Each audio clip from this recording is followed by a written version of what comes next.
Aqui, nesta casa eu me encontrei. Entrei e aqui dentro vi saída. Sim, foi nessa casa de amor que as benesses do labor cicatrizaram minhas feridas. Depois de muitos e muitos passes, estudo e a água da paciência, religar e religuei, filosofiquei, tomei ciência. Aqui, nesta casa de oração, orei, pratiquei o Evangelho. Sim, foi nesse pouso espiritual que eu conheci a vida real. Rompi de vez com um homem velho. Depois de muitas e muitas preces, palestras e água da fé, religar e religuei. A casa, quando é santa, é posto de emergência, hospital de alma, dissipando dores, transcendentes traumas, frente de serviço que a todos levanta, pronto atendimento de Deus, oh Santa Casa Santa. Eu fiz amigos do peito, pessoas com quem posso contar, atendimento fraterno, culto do Evangelho no lar. Sim, nessa oficina de Jesus, chorei cantando quanta luz, com as vibrações desse lugar. Depois de muitas e muitas quedas, me fortalecendo na fé, religar e religuei. A casa, quando é santa, é posto de emergência, hospital de alma, dissipando dores, transcendentes traumas, frente de serviços que a todos levanta, pronto atendimento de Deus, oh Santa Casa Santa. Por isso canto e dou graças a Deus, secando lágrimas nos olhos meus. Depois de muitas e muitas preces, palestras e água da fé, religar e religuei. Toda casa, quando é santa, é posto de emergência, hospital de alma, dissipando dores, transcendentes traumas, frente de serviços que a todos levanta, pronto atendimento de Deus, oh Santa Casa Santa. Posto de emergência, hospital de almas, dissipando dores, transcendentes traumas, frente de serviço que a todos levanta, pronto atendimento de Deus, Santa Casa Santa. Frente de serviços que a todos levanta, pronto atendimento de Deus, Santa Casa Santa.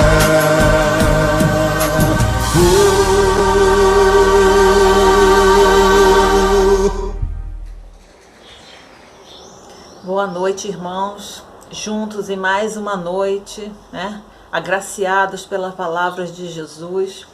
Na noite de hoje a gente vai ter a palestra do nosso irmão Maurício Mancini, com um tema muito bom, Jesus e Maria Madalena. É muito interessante a vida de Madalena, que essa palestra e que a vida de Madalena possa nos inspirar na nossa jornada.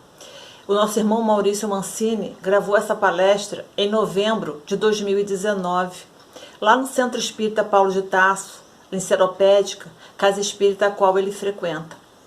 Então, para nossa harmonização na noite de hoje, eu escolhi um texto do livro Caminho, Verdade e Vida, pelo Espírito de Emmanuel, psicografia de Francisco Cândido Xavier. É a lição número 92, intitulado Madalena. Disse-lhe Jesus: Maria. Ela, voltando, disse-lhe: Mestre. Está no Evangelho de João, capítulo 20, versículo 16. Dos fatos mais significativos do Evangelho, a primeira visita de Jesus na ressurreição é daqueles que convidam a meditação substanciosa e acurada. Por que razões profundas deixaria o Divino Mestre tantas figuras mais próximas de sua vida para surgir aos olhos de Madalena em primeiro lugar?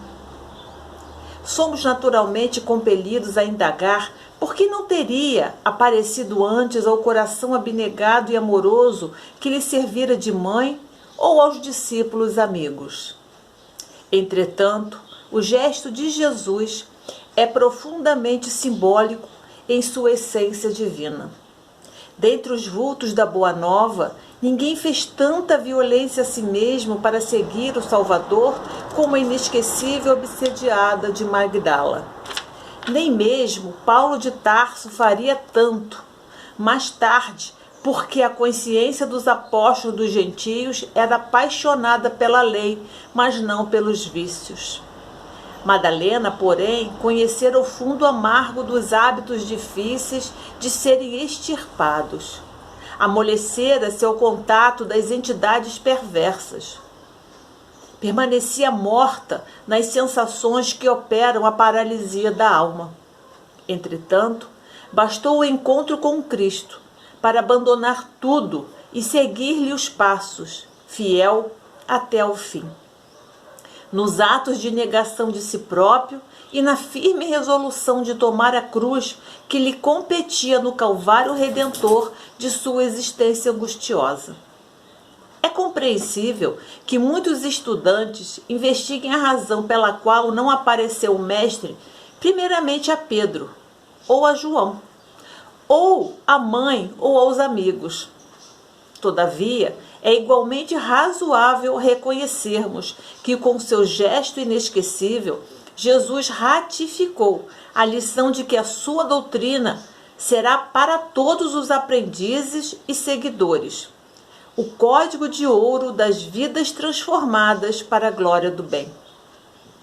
E ninguém, como Maria de Magdala, houvera transformado a sua à luz do Evangelho Redentor.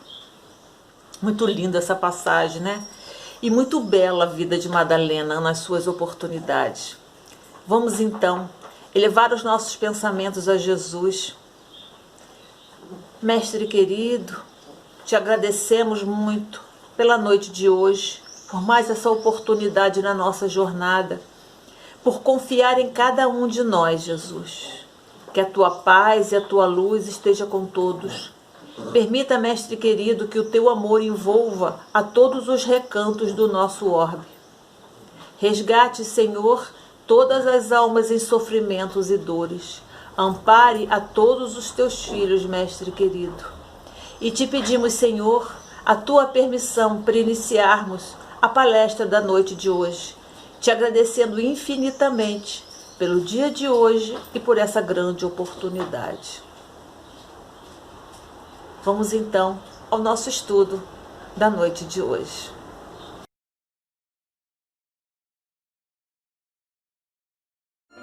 Queridos irmãos e irmãs da família espírita, boa noite. E que nós possamos aproveitar esse mês de aniversário da nossa casa de Paulo de Tarso, que agora no dia 30 vai fazer 28 anos, no dia 30 de novembro, para buscar nos estudos com Jesus, nas instruções do Mestre, nas mais variadas obras espíritas em que elas são tratadas. Também poder mergulhar o nosso pensamento naqueles textos do Novo Testamento, que é onde nós vamos encontrar Jesus. Porque para nós, na doutrina espírita, não há uma obra dita sagrada inquestionável. Então, nós vamos buscar as referências, as informações, e algumas vezes os amigos espirituais, através de médiuns sérios, como o nosso Chico Xavier, acrescentam aqui e ali mais algumas informações a respeito da história de Jesus. Então, às quintas-feiras, ao longo desse mês de novembro de 2019, nós vamos estudar o livro Boa Nova, de Humberto de Campos, de Humberto de Campos ainda, né? E buscar com ele, nas lições de Jesus, na percepção de que estar próximo de Jesus é um impulso para a transformação. Quando muitas vezes nós nos sentimos abatidos, inferiorizados, infelizes, a ideia de buscar o Mestre, não como aquela ideia banalizada de um Salvador que basta eu dizer que acredito nele, que as minhas dificuldades vão desaparecer, mas como aquele referenciado no Livro dos Espíritos na questão 625, o nosso modelo, o nosso guia. E aí tanto os companheiros aqui presentes como aqueles que nos acompanham pelo canal no YouTube, nós vamos entender algo interessante. Jamais alguém que se aproximou de Jesus, no sentido de ter contato com as ideias do Mestre, deixou de forma igual à que chegou. Sempre há um impulso transformador. Nem sempre a resposta é imediata, mas sempre há um impulso transformador. Há mais de 2000 anos, quando Jesus esteve materialmente conosco, a sua presença, a sua maneira cativante de falar, a sua autoridade moral de espírito puro, de governador espiritual do planeta, como bem referenciado por Emmanuel no livro A Caminho da Luz, fazia com que as criaturas desejassem aquele reino dos céus de que ele via falar. Buscassem Jesus como as falenas buscam a luz, tentando se aproximar dela, embora não tivéssemos luz própria. Todas as criaturas terrenas daquele momento, do início da transição, de provas e expiações para o mundo de regeneração, que lá se vão 2000 anos nesse processo, queriam ter com Jesus. Alguns, é claro, para se beneficiar. Mas, à medida que o tempo foi passando, nós percebemos, Jesus era um grande semeador. Hoje nós não temos a presença material do Mestre.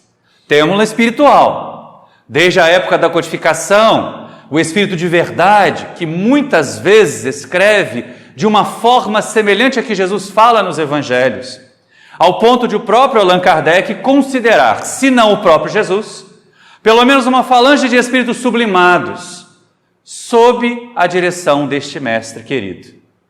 E aí, mesmo hoje, com os textos apenas, sem a presença material, nós, ao nos aproximarmos de Jesus, de novo, sem aquela atitude fugaz, passageira, eu vou buscar Jesus para Ele me salvar, eu vou buscar Jesus para Ele resolver os meus problemas, eu vou buscar Jesus para Ele fazer um milagre para mim. Não é esta a proposta da doutrina espírita para nos aproximarmos de Jesus. Nos aproximarmos de Jesus é buscar a compreensão desse Mestre, é entender os seus ensinamentos. E aí, muitos de nós, aqui presentes, ou daqueles que estão observando na internet depois, não temos a origem espírita, passamos por outras religiões. E para compreender Jesus, não dá para ser de ouvido, não dá para ser de ouvir falar. Há necessidade de algum esforço de ter contato com a sua mensagem. Então não nos apeguemos apenas ao que disse o sacerdote, ao que diz o palestrante na casa espírita, ao que diz o pastor na igreja protestante, mas vamos consultar as obras. Aqueles que são protestantes, que têm a Bíblia como seu livro sagrado, estudem o Novo Testamento. Ao estudar o Novo Testamento, ao colocar o seu próprio pensamento nos pensamentos de Jesus, nós vamos compreender melhor o Mestre. E às vezes perceber até algumas diferenças.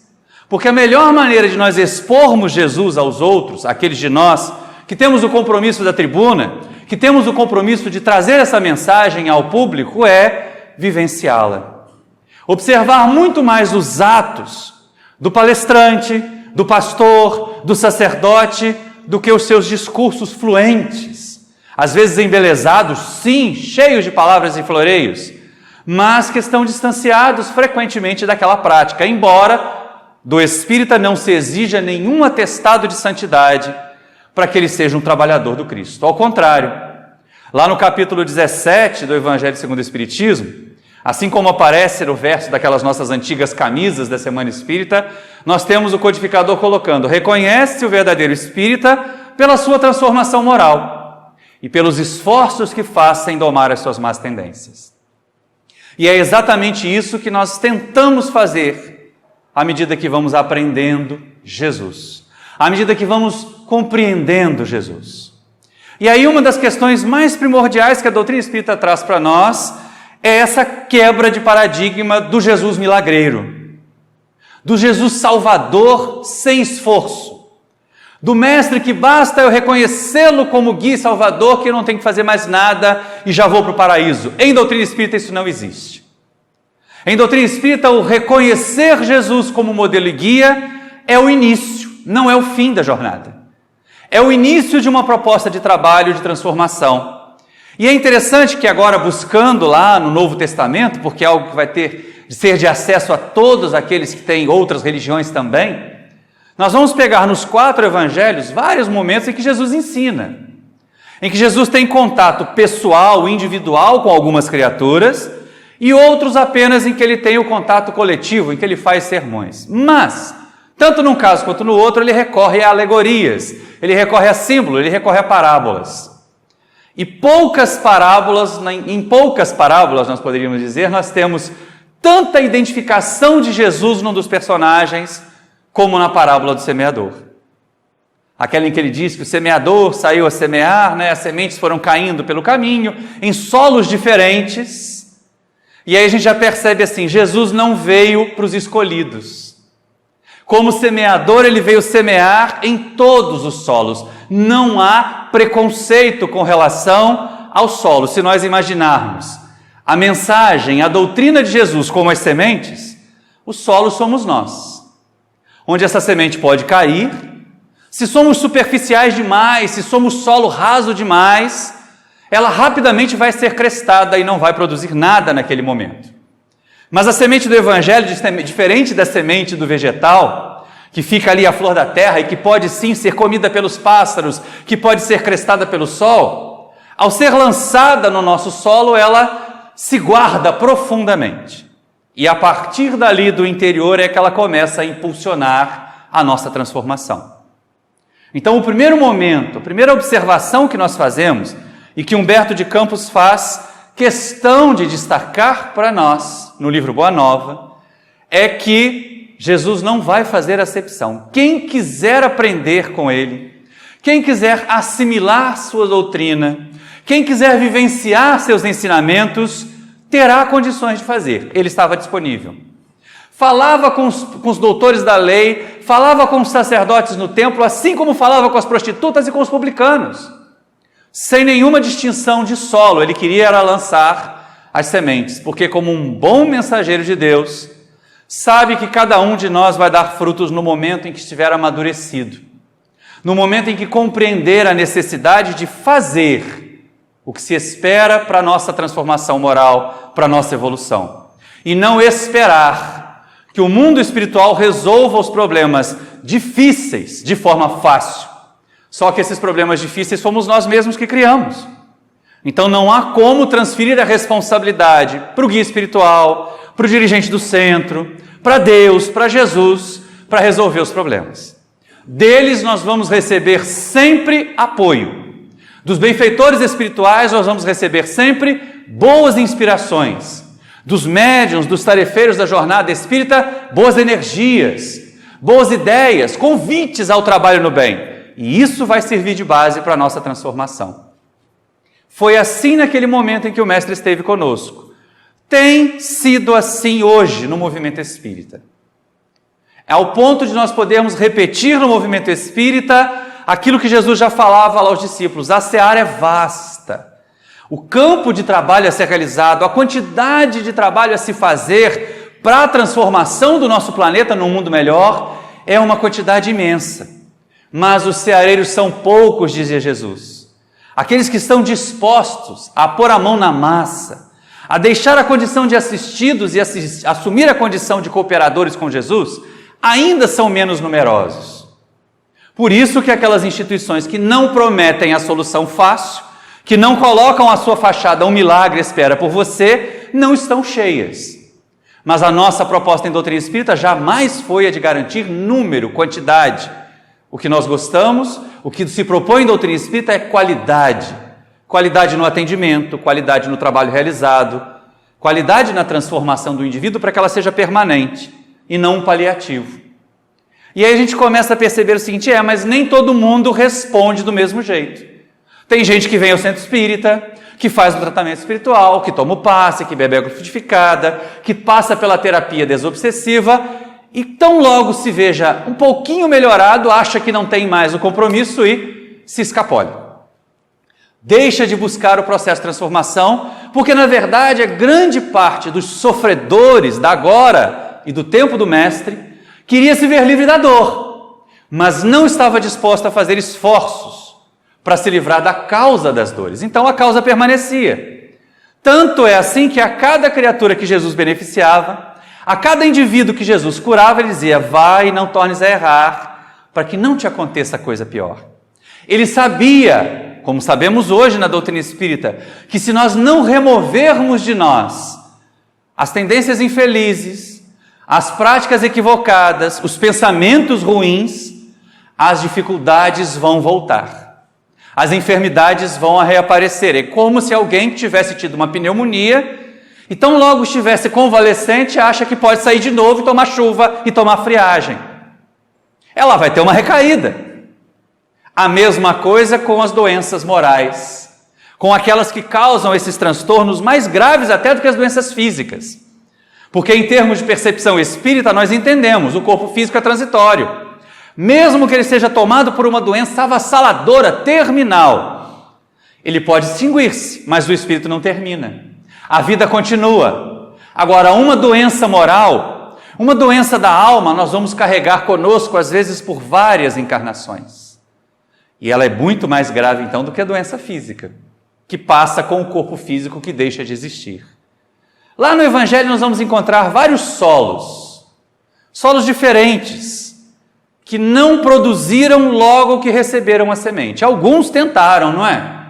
Alguns fizeram esforços grandes, os discípulos, aqueles primeiros 12, até tentaram dar frutos logo, mas eles ainda tinham tanto que aprender com Jesus, ainda traziam tantos preconceitos da maneira como foram criados, da sua religião ancestral, que era difícil até mesmo para eles entender Jesus e colocar em prática, ao ponto de Simão Pedro, que é o nosso referencial maior das mancadas daqueles seguidores de Jesus naquela época, que representa as mancadas que nós damos hoje também, perguntar quantas vezes deveria perdoar alguém que pecasse contra ele, diante de uma mensagem de Jesus que era de amar os inimigos, de perdoar a quem nos fizesse mal. Então, lógico que era um solo que ainda estava durinho, ainda precisava de algumas molhadas, de algumas enxadadas ali para poder ficar mais fofo e poder receber, então, a condição de produzir a partir da semente que lhe foi ofertada.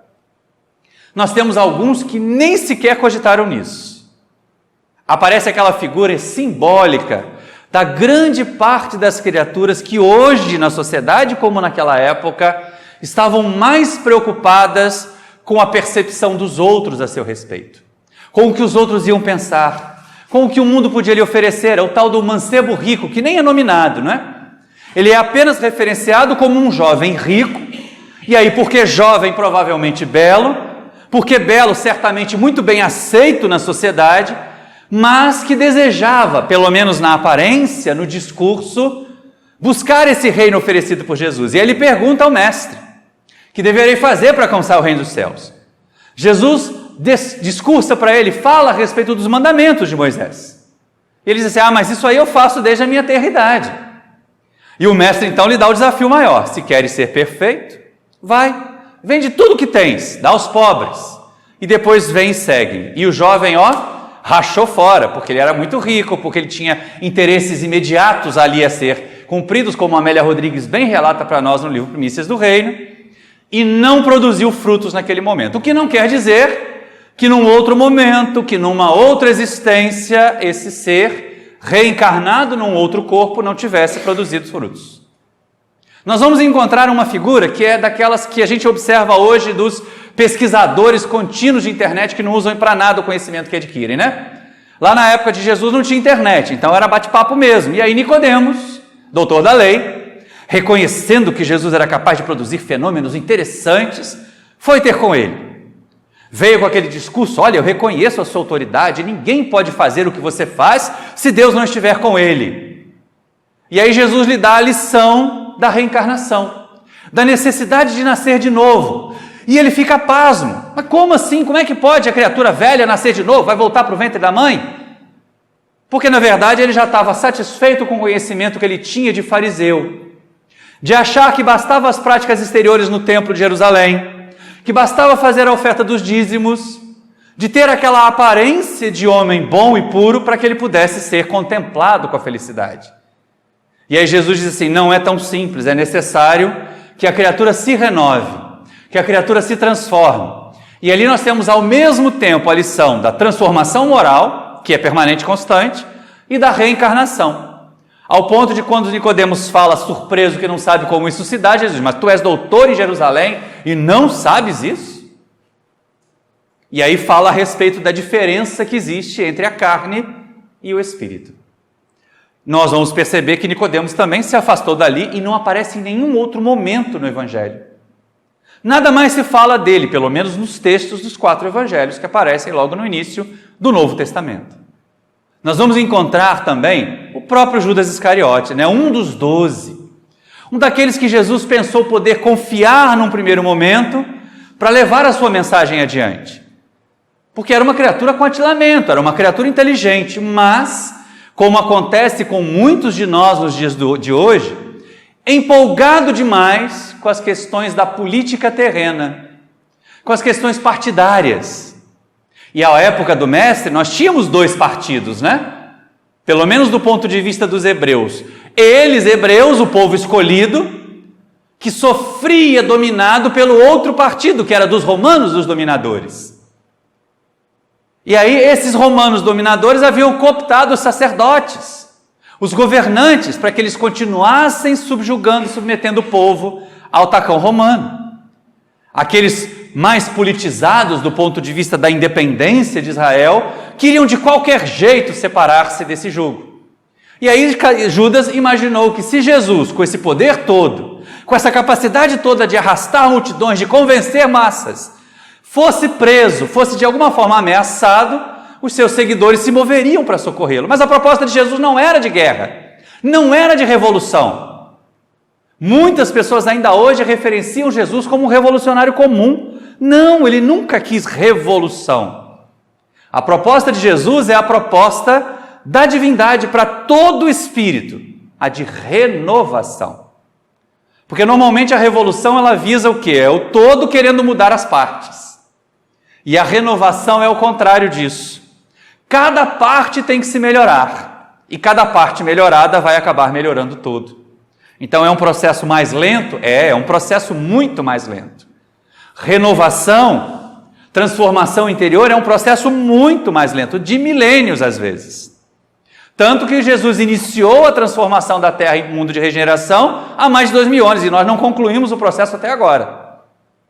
E as notícias que vêm agora, cada vez mais intensas, nesse momento agudo, elas fazem crer que estão longe ainda, Mas não estamos tão longe assim, não. Porque na época do mestre, cada um de nós ia ficar satisfeito de ver essas notícias. E hoje a grande maioria das pessoas já se aborrece. Se aborrece com as notícias de intolerância, se aborrece com as notícias de violência, se aborrece com as notícias da desigualdade social que espalha a pobreza extrema na nossa população, fazendo com que cresça cada vez mais a miséria. Então nós hoje nos indignamos com isso. Ainda não fazemos esforços suficientes para mudar. Ainda não estamos fazendo tudo o que está ao nosso alcance para mudar isso, mas já ficamos indignados. E à época do mestre, muitos iam para as arenas, ver pessoas se matando ou serem mortas pelas feras, e aplaudiam, e viravam o dedinho para baixo, esperando que o imperador mandasse um gladiador matar o outro. O vencedor matar o derrotado. Hoje nós ficamos indignados com isso. Ficamos surpresos, insatisfeitos com essa realidade. Então caminhamos, melhoramos.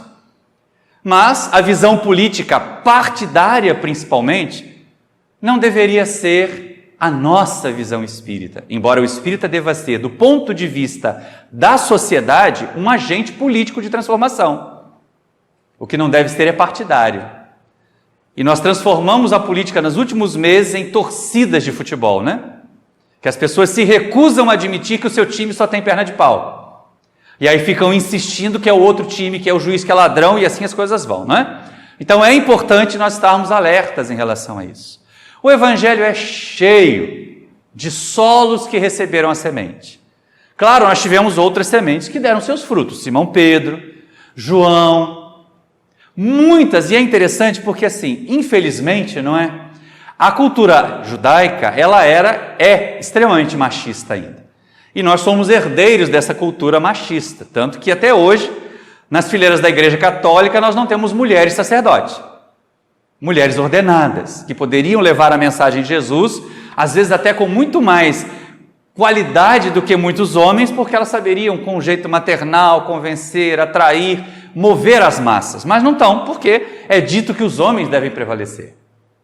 E aí nós vemos que no texto dos evangelhos eles são machistas, sim, e pouco se fala a respeito das mulheres. Um texto ou outro se fala das mulheres que colocavam as suas posses, que hospedavam Jesus nas suas viagens, mas algumas delas nem são nominadas. Nós temos algumas que são referenciadas com relevância, como, por exemplo, Marta, Maria, as irmãs de Lázaro, lá em Betânia, por uma questão muito interessante, porque Jesus utiliza as duas irmãs para trazer para nós reflexões a respeito do que é prioridade. Naquele instante em que Maria para ouvir Jesus falar a respeito do Evangelho, e Marta está preocupada em pôr a mesa, preocupada em arrumar a casa, e de repente ela fala assim: ô Senhor, pede a minha irmã para me ajudar. Ele diz assim: Marta, Marta, Maria escolheu a boa parte. Não é que Jesus desdenhe do trabalho material, mas que em relação aos valores do Espírito, isso não pode nos cegar. E quantas pessoas alegam não poder frequentar, não digo nem trabalhar, mas frequentar uma reunião na casa espírita, na sua igreja, porque tem que trabalhar muito, porque está num momento de dificuldades materiais, ou porque tem 2 empregos, 3 empregos. Então, ali na passagem de Maria e Marta, Jesus lança a semente para as duas. Maria, como um solo mais preparado, colhe a semente e já começa a refletir sobre como usar aqueles ensinamentos. Marta está mais preocupada com o status de receber o profeta na sua casa, do que em efetivamente parar e aprender com ele os seus ensinamentos para depois colocar em prática. Lázaro, então, ai coitado, esse então era o terceiro da fila. Aparece muito mais até como aquele personagem da ressurreição do que efetivamente como um trabalhador. Mas tanto Marta quanto Lázaro acabaram depois também, como espíritos que são, produzindo os frutos da semente que receberam de Jesus.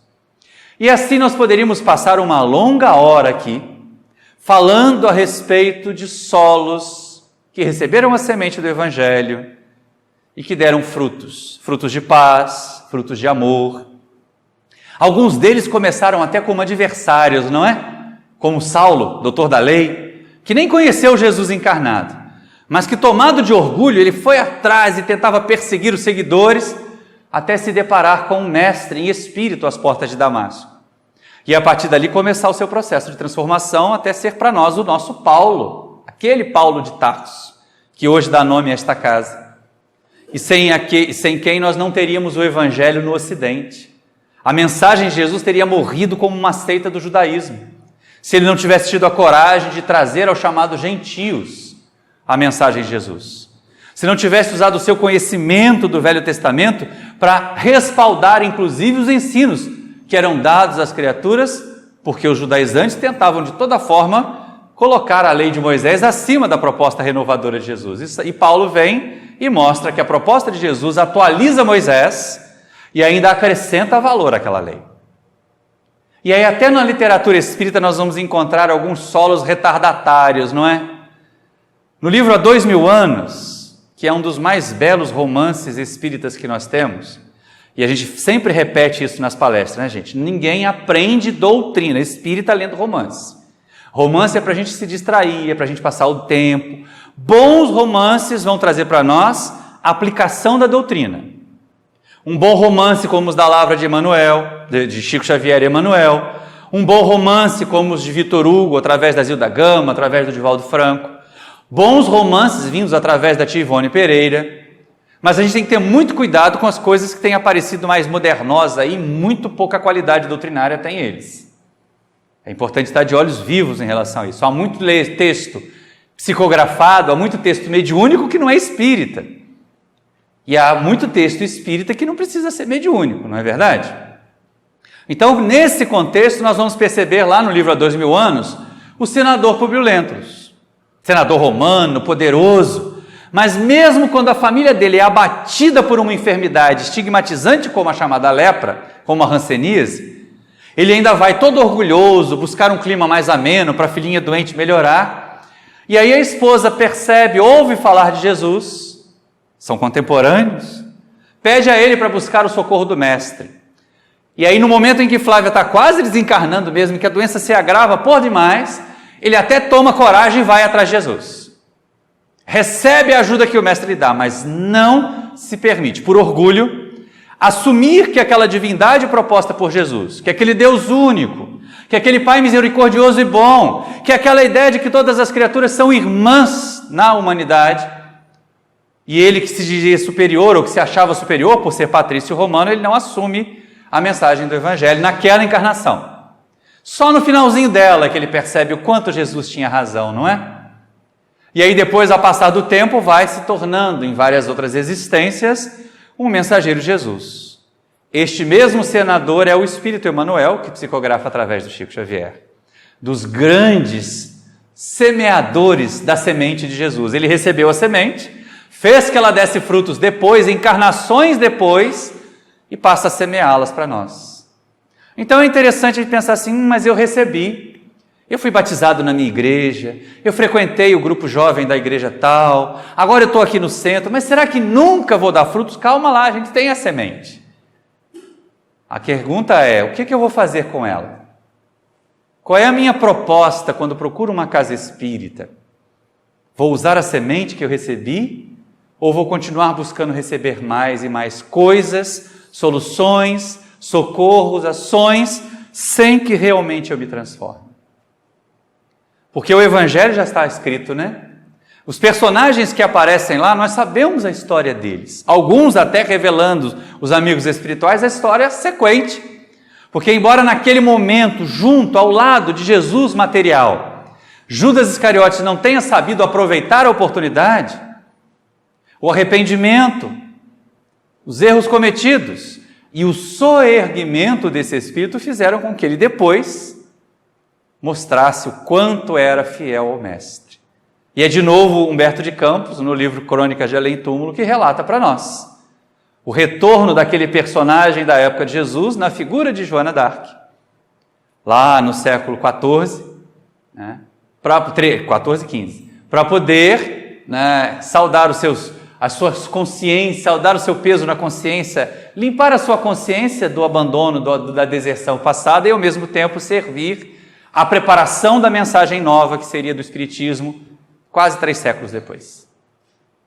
Então nós somos chamados a ser solo bom, daquele que da parábola do semeador dá 30 por 1, 70 por 1, 100 por 1, e mesmo assim a gente percebe, né? Até Jesus percebe que o solo bom, em determinadas condições, não vai produzir a mesma coisa, porque depende também do trabalho do lavrador.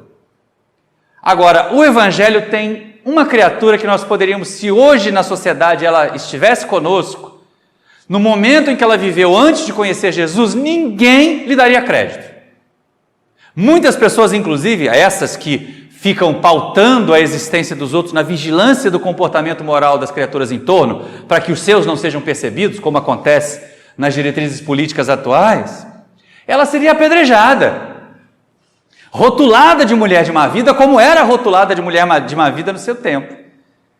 E aí eu fico encantado, gente. Humberto de Campos dedicou um capítulo inteiro a essa mulher, Maria de Magdala, porque ela, até diferente de Saulo, doutor da lei, que tinha uma base de conhecimento da lei de Deus forte, que estava sempre vinculado às coisas espirituais, embora tivesse uma visão equivocada, ainda preconceituosa dos valores da alma, mas aquele Saulo de Tarso, ele já tinha uma base formada. Construir a partir dali era muito fácil. Para aquela mulher, tudo era mais difícil. Pensa bem, a sociedade era machista, a mulher era um animal de carga. E mais barato ainda, porque assim, o animal de carga, o jumento, ele podia pegar e vender na feira, trocar por outra coisa. A esposa ele só podia devolver para o sogro e para a sogra com carta de divórcio. Então era essa a sociedade do tempo de Jesus. E a gente tem que fazer um esforço danado hoje para que não seja assim, para que se reconheça o valor, a importância do elemento feminino. Na doutrina espírita isso não é grande problema, porque as trabalhadoras espíritas são muito numerosas. Mas é algo a sempre se ressaltar e sempre se reconhecer. A mulher na sociedade precisa ser valorizada. Precisa compartilhar todas as tarefas e todas as conquistas, nem à frente nem atrás, mas juntos. Assim nós vamos fazer uma sociedade mais forte. E ela não tinha nada disso no seu tempo, né? Se era muito bonita, ela resolveu assim, eu não vou me submeter a ser uma simples matrona, a ser um capacho de um homem, a só ser uma reprodutora para os filhos dele. Não quero. E aí se emancipou sexualmente, diríamos assim, né? Fez a sua própria revolução sexual e se tornou uma cortesã, que era pessimamente vista, embora pela sua beleza, pela sua capacidade de seduzir, tivesse aos seus pés muitos homens ricos. Vivia num palacete, cercada de perfumes raros, cercada de pedras preciosas, dava festas, que fazem lembrar as nossas chopadas aqui da universidade, né? E ela, aquela coisa toda em que as criaturas se inebriavam do contato com ela e com as suas outras companheiras de vida equivocada. E não há como não dizer, porque quando as pessoas se permitem mercadejar, não tem como dizer que elas acertaram nas suas escolhas de vida. Temos que torcer para que elas façam escolhas melhores. Porque quando a gente escolhe alguma coisa que faz mal para a gente, em primeiro lugar, é a mesma coisa com relação ao dependente químico. Ele está exercendo a liberdade dele, mas ele está fazendo uma escolha que faz mal para ele. Não temos como dizer que é certa. Não podemos, de maneira nenhuma, apedrejá-lo, fechar as portas para essas criaturas. Da mesma forma, essa Maria de Magdala. E Jesus tinha essa característica, né? Acolher. Para ele não interessava o tipo de solo, interessava o desejo do solo em receber a semente. E ela que vivia sempre cercada de amantes, cercada de riquezas, se sentia miserável, se sentia incapaz de amar e de ser amada, principalmente. E isso causava o que hoje a gente diagnostica facilmente como depressão. Na verdade, se a gente fosse fazer uma análise mais aprofundada do psiquismo de Maria de Magdala antes do seu momento com Jesus, nós diríamos que ela era bipolar. Que em determinados momentos ela estava eufórica, dava festas, dançava, seduzia. E pouco tempo depois, cessada a festa, fechado o palacete, apagadas as luzes, ela se deprimia ao ponto de pensar em pôr fim à própria vida. Levando a vida nessa tristeza, nesse sofrimento todo, uma das suas serviçais falou com ela certa vez em Magdala, né, uma das cidades que ficava ali em volta do lago de Genezaré, perto o suficiente de Cafarnaum para que uma simples travessia de barco a levasse até Cafarnaum, e disse assim: olha senhora, o profeta Nazareno está em nossa cidade, e ele fala com tanto carinho, ele fala com tanta generosidade para as mulheres que têm vida como a nossa, vamos lá ouvi-lo, talvez ele traga sossego, alento ao seu coração. Porque as servas percebiam, tanto que se dizia que Maria de Magdala tinha sido tomada por demônios, por causa desse seu comportamento oscilante, bipolar, não é? E aí certa vez ela foi. Jesus falava à multidão e ela sentiu o seu mundo íntimo, principalmente a sua maneira de viver, desmoronar. Porque ninguém, homem nenhum havia falado de amor como aquele Jesus falava. Todos desejavam, quando próximos a ela, o seu corpo. Todos desejavam servir-se dela do ponto de vista sexual. Mas ninguém estava disposto a lhe oferecer o afeto que ela buscava. E aquele Jesus falava desse tipo de amor. De um amor que se doa. De um amor que cobre a multidão dos erros. E ela se sentiu encantada com aquele homem. Atraída para ele como alguém que estava desesperado, como alguém que estava no fundo do poço. E aí já aparece o primeiro símbolo de Maria de Magdala para a sociedade atual. Muitas pessoas acham que não tem mais jeito para si. Acham que a sua vida já foi tão torta, que já cometeram tantos erros, que já afundaram tanto no vício que elas não têm mais condições de melhorar. Maria era o símbolo disso naquela sociedade.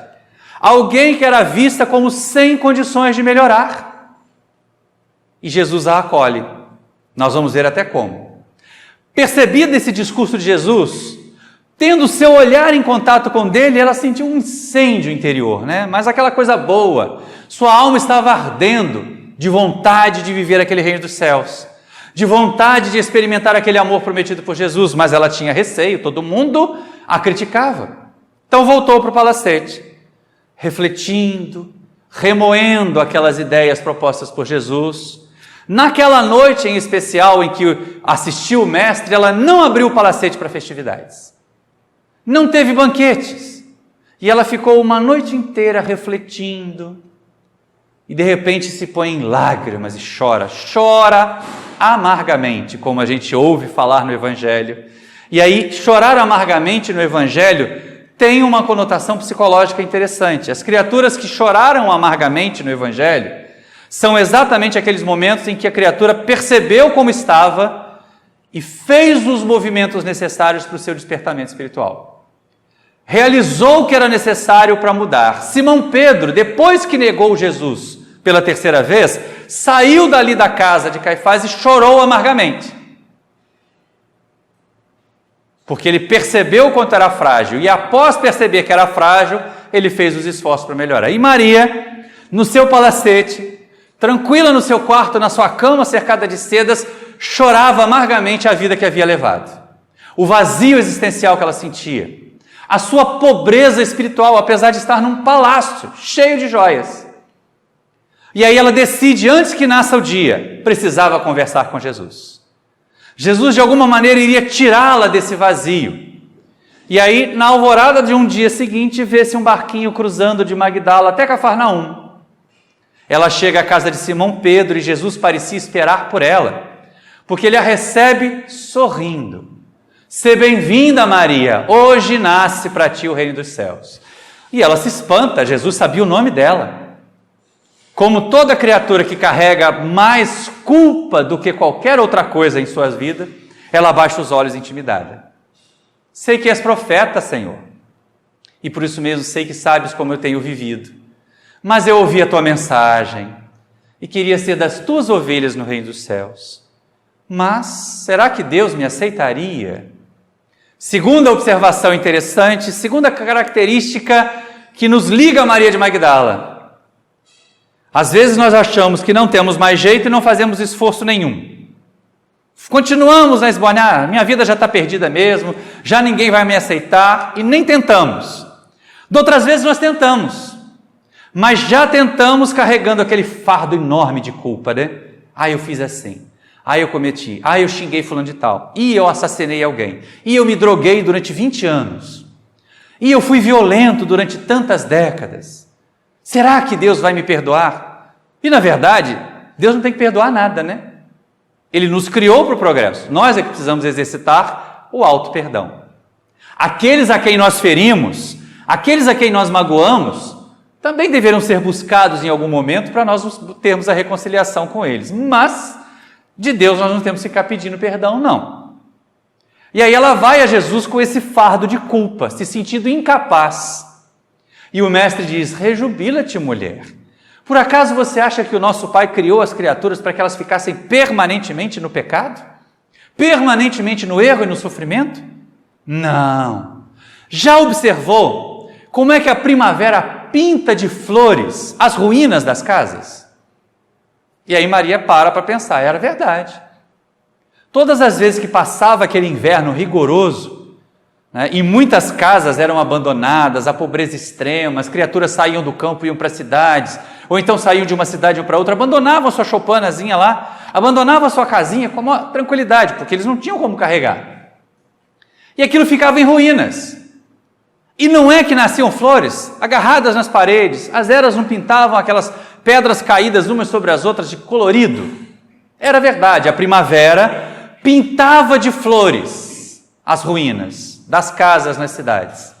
E aí Jesus referencia: as ruínas são as criaturas humanas com as suas quedas, mas as flores vêm como um símbolo da esperança de Deus em nós. E aí ela começa a perceber: mas Senhor, falaste de amor, e eu tenho amado tanto, e ainda assim eu sinto sede de amor. No meneio de cabeça, Jesus confirma: mas Maria, tua sede é real, porque as criaturas na terra banalizaram esse sentimento sublime. Hoje só querem amar a quem lhes pode retribuir. Só querem buscar o reconhecimento da sociedade, daqueles que lhes podem aplaudir. Fazem coisas que não querem, que não gostam, esperando encontrar a aprovação alheia. Esse tipo de amor causa vazio, causa sofrimento. Somente aqueles que renunciam, somente aqueles que muitas vezes até se apagam das suas vontades pessoais para atender às necessidades do que sofrem mais que eles é que encontram verdadeira fonte de amor. E ela se espanta: mas Senhor, só o amor com sacrifício? Só o amor com renúncia é capaz de saciar a sede, a fome de amor que eu sinto? E Jesus mais uma vez confirma: sim, os grandes conquistadores podem gritar as suas conquistas num campo juncado de cadáveres e sangue, mas somente aquelas criaturas que tombaram no trabalho fazem silêncio bastante para que se ouça a vontade de Deus. E aí nós recebemos um terceiro convite de Jesus.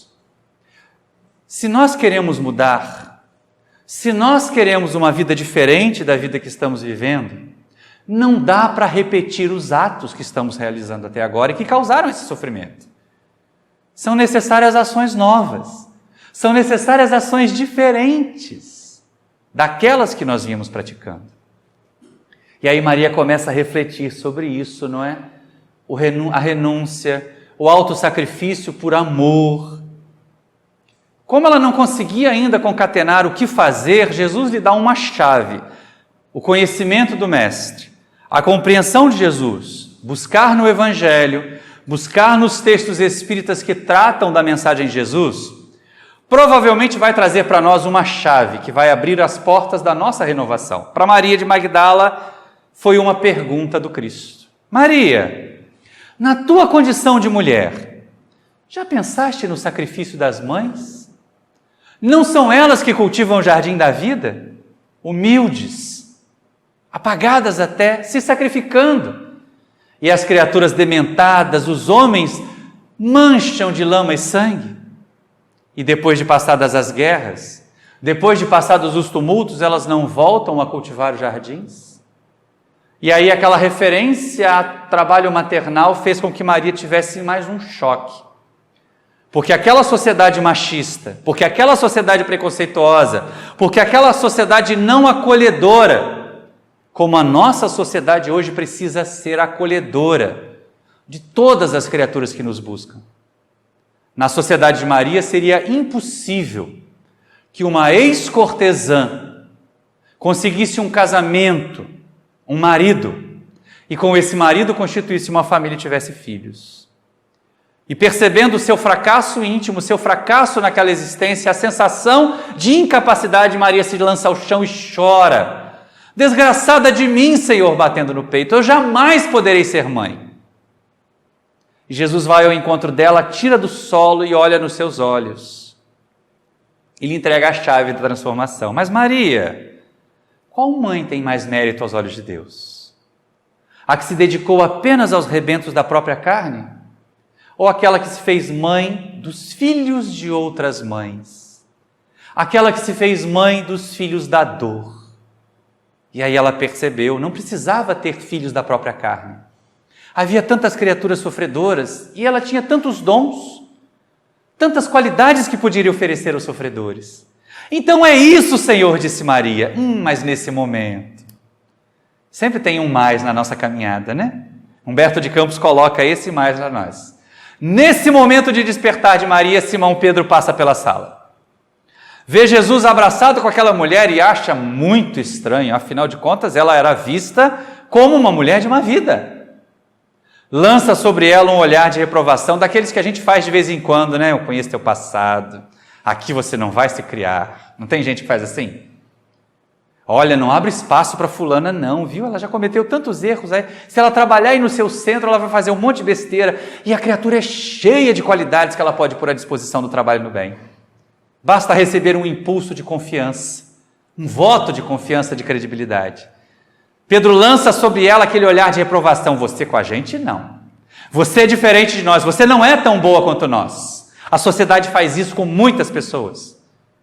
E às vezes nós nem percebemos que fazemos também. Maria se sentiu oprimida com aquele olhar, ela estava despertando. Ela dizia a Jesus que seria a mãe das suas irmãs de infortúnio, que abriria o seu palácio para acolher os doentes, os enfermos, as crianças miseráveis. E Simão Pedro olha para ela com reprovação, dizendo que ela era incapaz. O olhar dele dizia que ela era incapaz. E ela volta-se para Jesus e diz: mas Senhor, e se não estiveres mais conosco? E a gente percebe a diferença, não é? O Simão Pedro que repele, o Simão Pedro preconceituoso, não dava segurança àquela mulher para ela querer mudar. Daí a necessidade de nós sermos acolhedores, sem julgamentos, empáticos ao abraçar, ao acolher alguém na nossa instituição, no nosso trabalho. E Jesus, o acolhedor, o mestre amoroso, que na sua presença fazia com que ela quisesse ser uma pessoa melhor. Qual dos dois personagens nós gostaríamos de representar hoje? E aí Jesus diz assim: é verdade, Maria, eu serei tirado de vós, mas aqueles que nos amamos permaneceremos vinculados para sempre, unidos para sempre.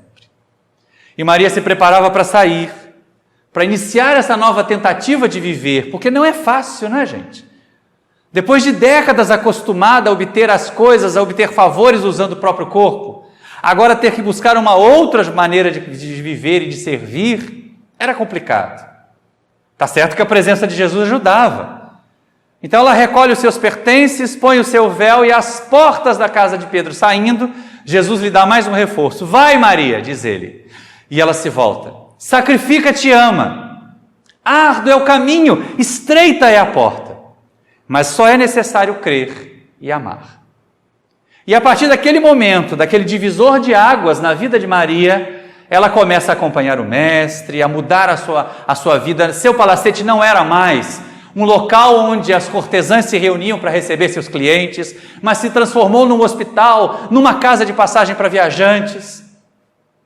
E ela mesma passou a acompanhar Jesus, bebendo avidamente cada ensinamento do mestre. Em Betânia, num banquete na casa de um outro Simão, um fariseu, ela se aproxima com um cântaro de perfume caro que ela havia comprado e lança sobre o mestre e depois enxuga os pés de Jesus com seus cabelos, chorando, ao ponto de atrair a cobiça de Judas, para aquele perfume poderia ser usado para dar aos pobres, para ser vendido. Vendido nada, ele queria embolsar isso, para usar na sua causa revolucionária. E a gente percebe quanto que esse espírito foi se transformando numa existência, numa jornada, a partir de um impulso acolhedor. É claro que vieram os momentos dolorosos da crucificação, vieram os momentos terríveis da incompreensão em que Jesus, tendo feito tanto bem, recebe de paga tanto mal a cruz. Na canção de Tim e Vanessa, que relata esse momento, Maria olha para ele e diz assim: como viver sem o seu olhar? Como viver sem o seu carinho? Porque ela estava realmente ancorada naquele afeto. Mas Jesus tinha sido tirado de nós. Materialmente, pelo menos, tinha sido tirado de nós. E aí a gente começa a perceber o seguinte: Jesus é muito diferente de nós, não é? A gente às vezes não dá novas chances. E o mestre, ao dar uma nova chance, passa a confiar na transformação do discípulo. Em ninguém ele confiou tanto como em Maria de Magdala, porque ela foi escolhida para ir ao sepulcro e ver o mestre redivivo.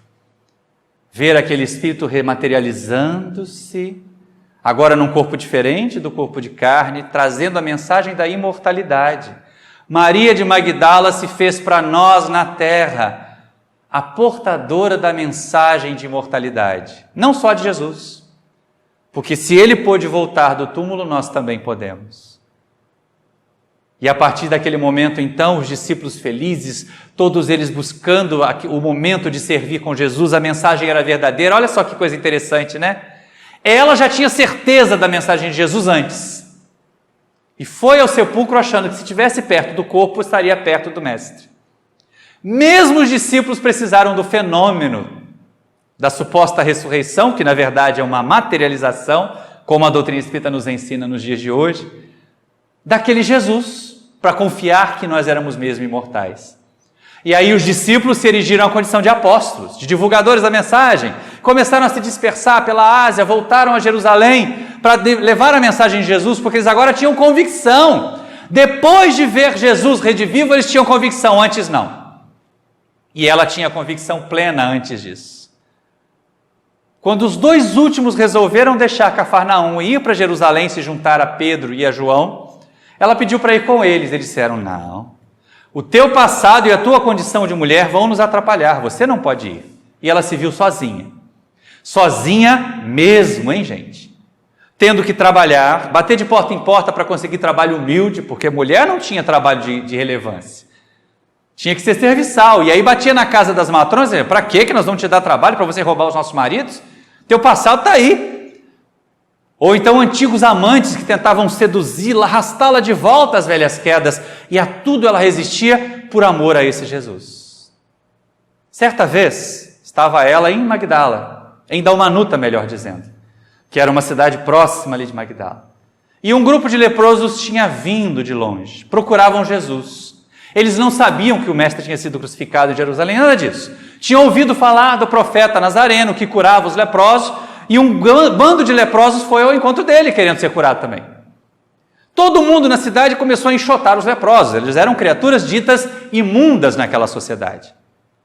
Foram então parar à beira-mar para descansar. E Maria, ouvindo de que eles estavam ali, foi ao encontro deles. Irmãos, quem buscais? E o líder dos leprosos diz, a Jesus, para que ele nos cure da lepra. E ela diz com os olhos marejados, chegastes tarde. Não compreenderam o amor do nosso mestre e o mataram numa cruz. E aqueles leprosos, como se tivessem sido fulminados por um raio, Jesus era a sua última esperança de uma vida digna, se deixaram tombar na areia ali, temerosos, tristes, chorosos. E Maria ouve repercutir na sua audição espiritual a pergunta do mestre, a chave da sua renovação. Mas Maria, qual mãe tem mais mérito aos olhos de Deus? A que se fez mãe dos filhos da própria carne? Ou a que é mãe dos filhos da dor? E ela se une aos leprosos. Fala a tarde, a noite inteira para eles a respeito da mensagem de esperança de Jesus.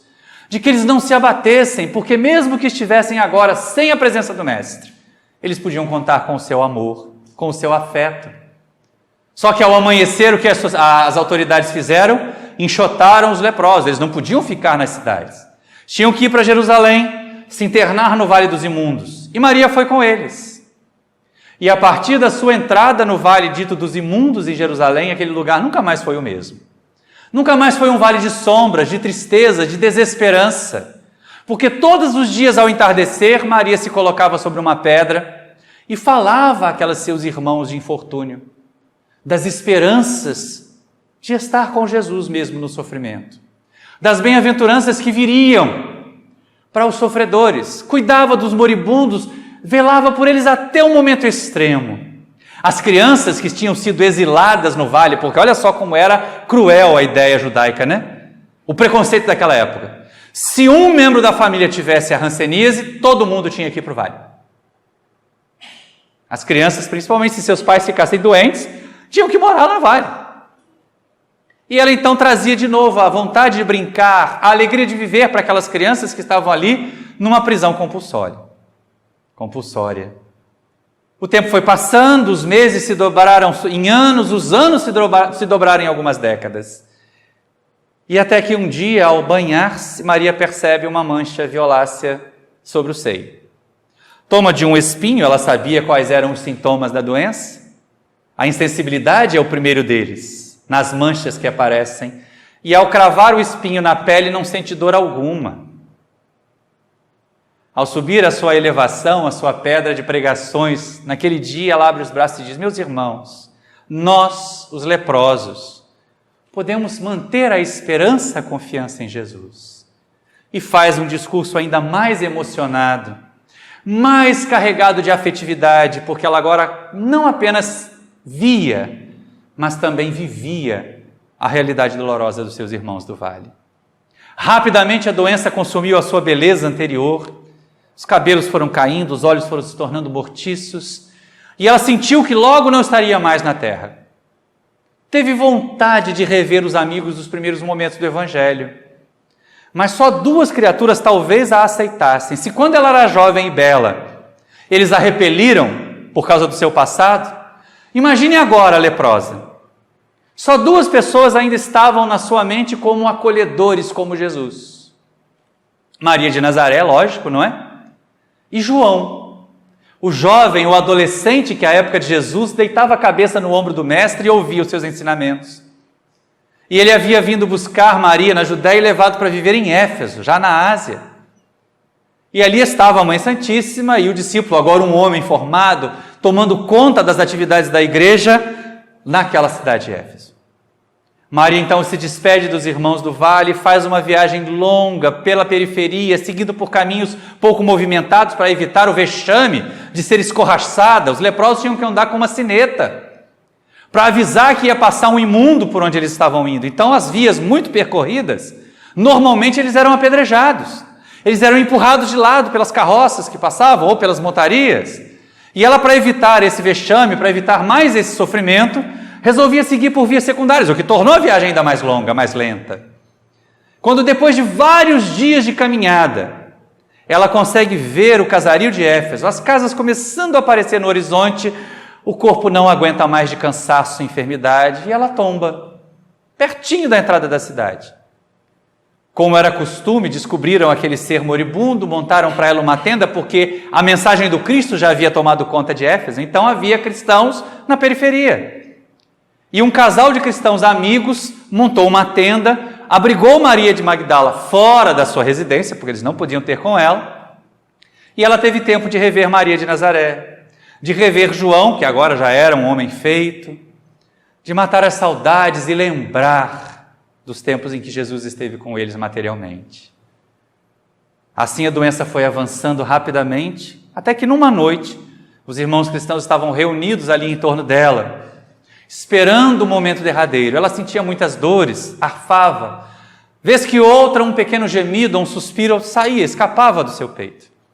Até que repentinamente ela começou a se recordar. O pensamento foi primeiro, não é?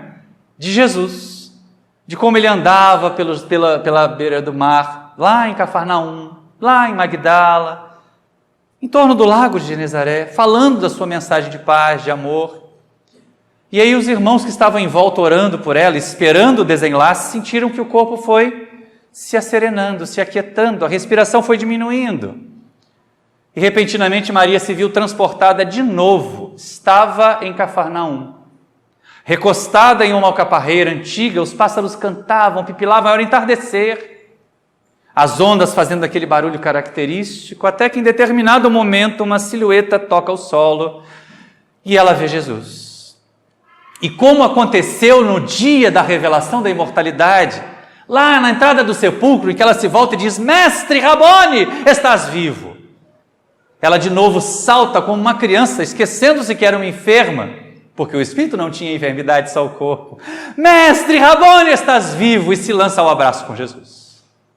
Ela não tinha percebido o que aconteceu.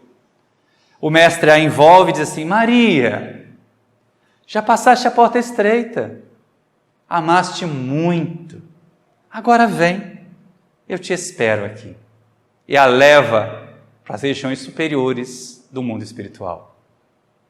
A história desse espírito, ela mostra que ninguém, por mais abjeto que tenha sido a sua existência, está impedido de progredir quando compreende Jesus, quando vivencia Jesus.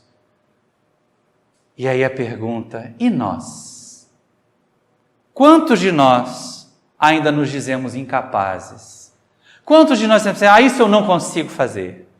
Eu não tenho sangue de barata para perdoar. Eu não sou tão bonzinho assim para me desapegar dos meus bens. Mas ela fez tudo isso em uma existência. ao ponto de despertar a confiança do Mestre para ser a portadora da mensagem da imortalidade e ao ponto de merecer ser recebida às portas da vida espiritual por aquele mesmo Jesus que ela tanto amou e a quem dedicou a existência inteira na condição de mãe dos filhos da dor. Se ela pôde, com uma vida muito mais atrapalhada e difícil que a nossa, por que nós não poderíamos, não é? Que o contato com Jesus, aqui, através da internet, nas mensagens que são veiculadas, nas nossas várias igrejas, porque nós sabemos que o pessoal do YouTube não é todo espírita, então nós temos aqui católicos, temos protestantes, sejam bons católicos, sejam bons protestantes, cooperem com Jesus, como Maria fez. Quem sabe ao final da nossa jornada, eu não digo que por Jesus, porque você seria pedir demais, né? Mas que pelo menos o nosso guia espiritual esteja lá às portas esperando assim, olha Maria, ô Vinícius, ô Denise, Nilma, passaste a porta estreita. Agora vem, eu te espero aqui. Porque nós temos mais trabalho ainda para fazer, né? Não é para descansar. Não é um descanso eterno. Mas é uma permanente oportunidade de produzir frutos com as sementes que Jesus planta em nós. E certamente serão frutos de felicidade. Certamente serão frutos de harmonia. Frutos de muita paz que nós colheremos se tentarmos nos assemelhar a esses espíritos que, ao contato com Jesus, transformaram a sua existência em uma fonte de luz e paz. Muita paz a todos e muito obrigado. Ao término dessa palestra tão esclarecedora, de tanta motivação para a nossa autotransformação, vamos encerrar agradecendo a Jesus através de uma prece sincera. Mestre querido, Pai de amor, muito obrigada pelas oportunidades que Tu tem nos dado. Tantos desafios, Senhor, que só visam o nosso engrandecimento, a nossa melhora e a nossa autotransformação. Continue nos abençoando, Senhor. Abençoa, Mestre querido, nosso irmão Maurício Mancini, por mais essa oportunidade, pelas suas palavras. Que a Tua luz, Mestre querido, continue conosco, nos abençoando e nos envolvendo, hoje e sempre. Graças a Deus. Obrigada, meus irmãos, por mais essa noite juntos. Que tenhamos um sono tranquilo, uma noite reparadora e novas oportunidades. Boa noite.